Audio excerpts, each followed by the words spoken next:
God bless them. These are brave people. ইরানের সামরিক অভিযানের লক্ষ্য অর্জনের প্রায় শেষ প্রান্তে আছে যুক্তরাষ্ট্র এবং এই অভিযানও শেষ পর্যায়ে আছে বলে জানিয়েছেন যুক্তরাষ্ট্রের প্রেসিডেন্ট ডোনাল্ড ট্রাম্প। স্থানীয় সময় বুধবার ও বাংলাদেশ সময় বৃহস্পতিবার সকালে জাতির উদ্দেশ্যে ভাষণ দেন মার্কিন প্রেসিডেন্ট। এ সময় তিনি জানান, ইরানে হয়তো তাদের কাজ শেষ করতে আর 2 থেকে 3 সপ্তাহ লাগবে। এ সময় president Donald J Trump operation epic Fury নিয়ে বিস্তারিত কথা বলেন। ট্রাম্প ইরানে মার্কিন সামরিক তৎপরতার ব্যাপক প্রশংসা করেন। ভাষণে তার প্রশাসনের মূল লক্ষ্যগুলোর কথা উল্লেখ করে ট্রাম্প বলেন, ইরানের পারমাণবিক উচ্চাকাঙ্ক্ষা রুখে দিয়েছি, দেশটির নৌবাহিনী ধ্বংস এবং তাদের সহযোগী গোষ্ঠীগুলোকে নির্মূল করেছি।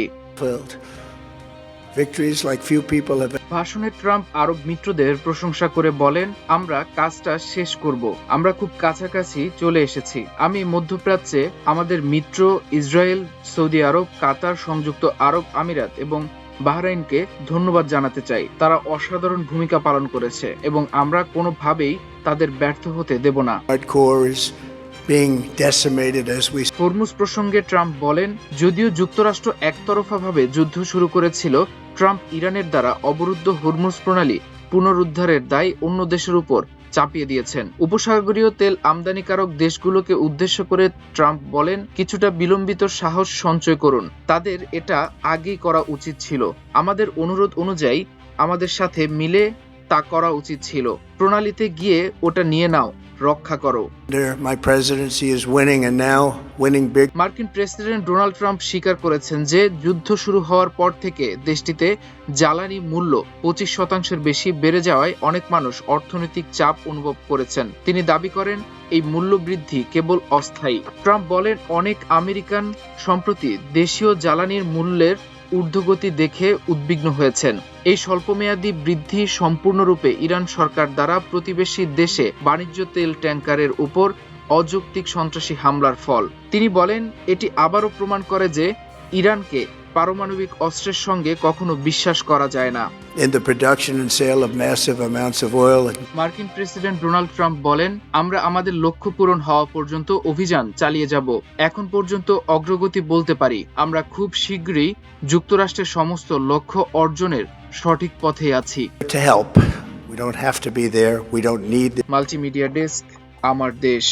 We are in this military operation so powerful, so brilliant against one of the most powerful countries for 32 days.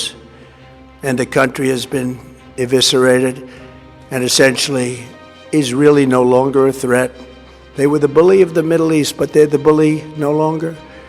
This is a true investment in your children and your grandchildren's future. The whole world is watching and they can't leave the power, strength, and brilliance. They just can't believe what they're seeing. They leave it to your imagination, but they can't believe what they're seeing, the brilliance of the United States military. Tonight, every American can look forward to a day when we are finally free from the wickedness of Iranian aggression and the specter of nuclear blackmail.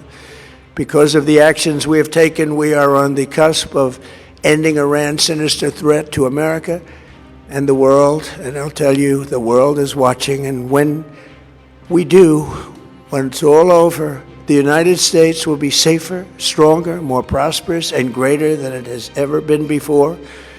May God bless the men and women of the United States Armed Forces, and may God bless the United States of America. Thank you very much and good night.